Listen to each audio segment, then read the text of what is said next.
Bonjour à tous et bienvenue dans ce Morning Bull Live. Nous sommes le 11 juillet 2023 et vous ne serez pas surpris si aujourd'hui je vais vous parler d'inflation, de CPI, de core CPI et puis de toutes les raisons qui font qu'éventuellement peut-être la Fed pourrait ne pas monter les taux même si ça paraît plus improbable.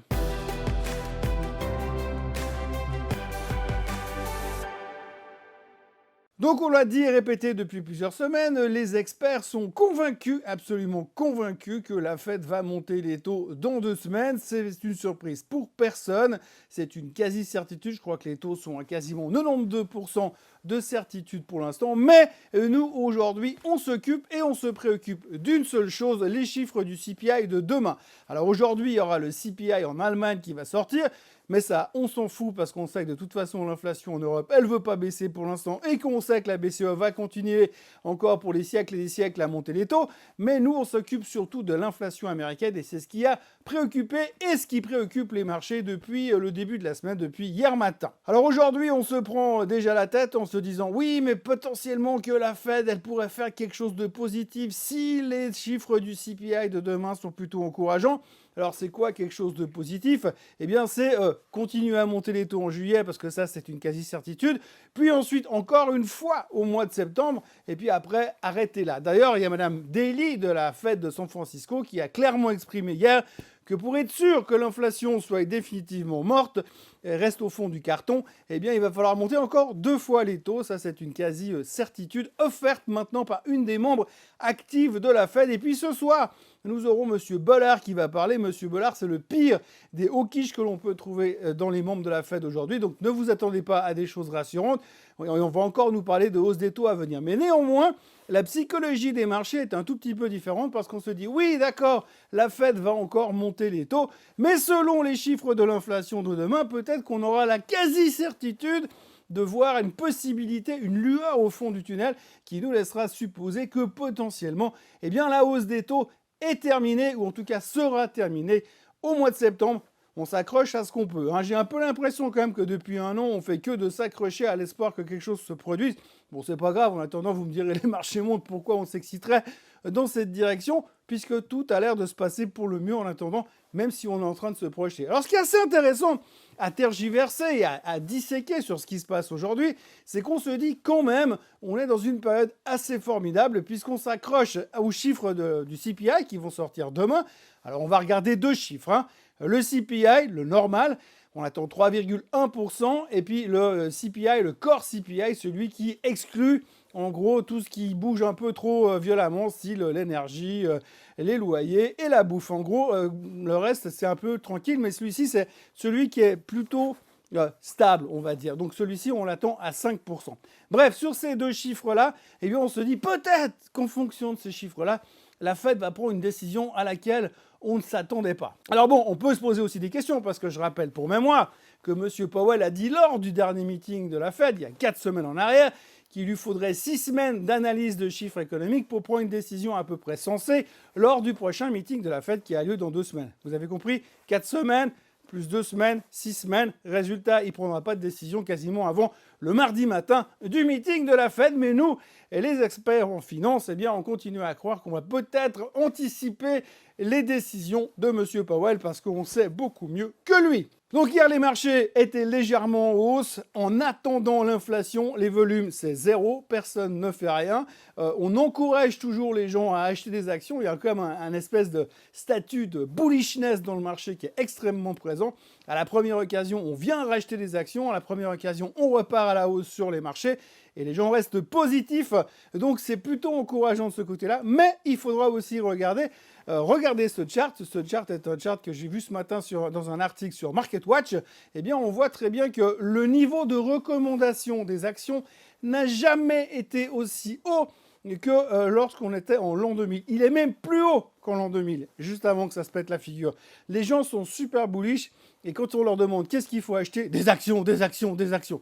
On n'a jamais été aussi enclin à encourager les clients à acheter des actions. qu'à l'aube du crash de l'an 2000. Je dis ça, je dis rien.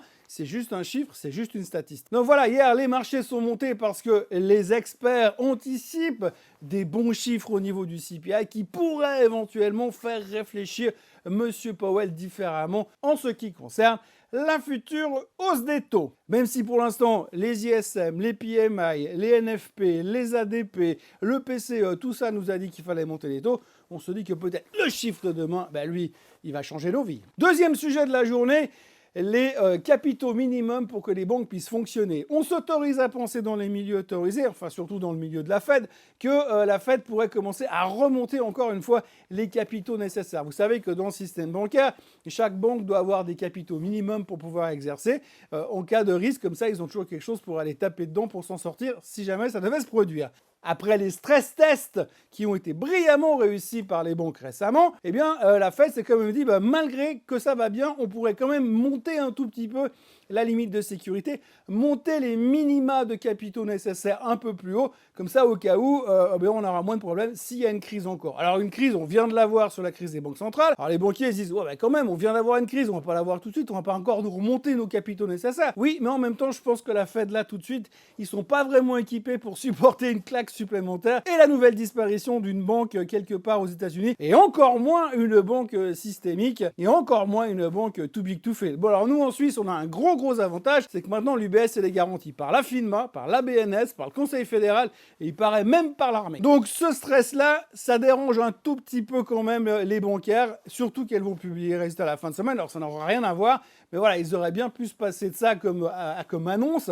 On entend déjà dire dans les banques qu'ils ne sont pas très contents parce que quand même, augmenter le niveau des capitaux, ça coûte de l'argent. Et donc, c'est le client qui va payer à la fin. Troisième chose dont on parle aujourd'hui, le rebalancement du Nasdaq. Alors, le Nasdaq, vous savez que c'est un indice qui est pondéré avec une centaine de titres ou 500 titres, ça dépendra de quel indice on parle, mais si on prend le Nasdaq 100, il y a 100 titres, c'est pondéré donc avec une centaine de titres, et il y a une règle dans le Nasdaq qui dit que dès qu'il y a un titre qui dépasse 4,5% de pondération à l'intérieur de l'indice, on a le droit de rebalancer le Nasdaq afin de réduire ces pondérations qui seraient un tout petit peu trop élevées. Alors j'ai pas besoin de vous faire un dessin, mais vu la hausse qu'il y a eu récemment sur les Magnificent Seven, ils sont tous largement en dessus de 4,5% de pondération dans le Nasdaq. Donc le Nasdaq va repondérer son indice.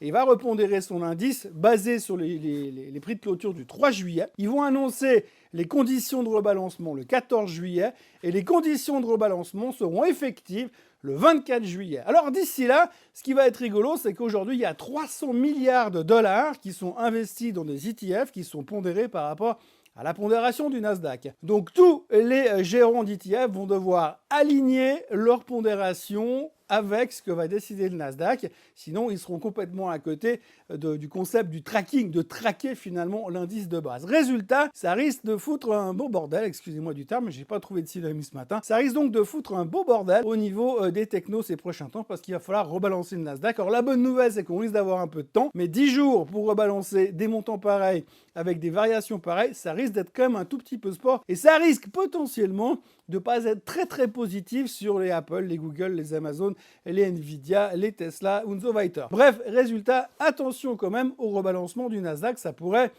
piquer un tout petit peu. Alors on parle pas de 30% de correction, non, mais il pourrait y avoir des gros mouvements qui pourraient déranger un petit peu le marché dans sa quiétude estivale. Et puis alors, la dernière nouvelle du jour qui occupe tout le monde, c'est Monsieur Zuckerberg et Monsieur Musk qui sont en train de jouer à celui qui a la plus grosse, puisque depuis le lancement de Threads, le nouveau Twitter made in Facebook ou made in Meta qui est sorti en début de semaine, en fin de semaine dernière, du coup, ça cartonne dans tous les sens, puisque Threads a atteint les 100 millions d'utilisateurs plus vite que ChatGPT l'a fait à l'époque, et tout ça sans l'intelligence artificielle, que du coup, ça fait baisser le trafic sur Twitter, et Musk n'est pas content. Alors déjà, il n'est pas content parce qu'il a l'impression qu'on lui a un tout petit peu piqué le concept de Twitter, même si c'est pas lui qui l'a inventé à la base. Il a un peu l'impression que c'est juste du copier-coller, et puis que Zuckerberg profite d'une occasion, et donc ça lui plaît pas. Alors déjà qu'ils avaient un combat de MMA qui était prévu, maintenant on s'autorise à penser que Monsieur Musk a proposé de comparer certaines parties de leur corps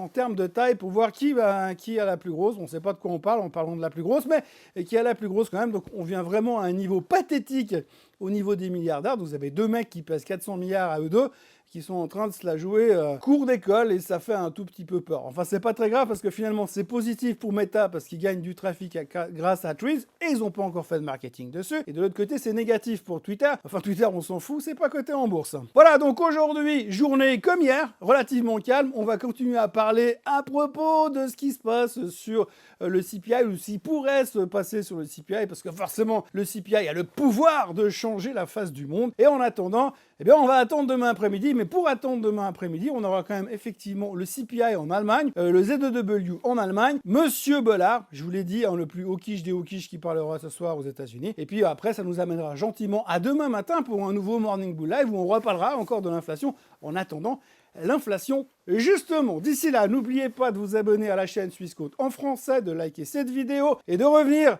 demain matin, jeudi matin et vendredi matin pour parler de l'inflation. Passez une très bonne journée. Bye bye.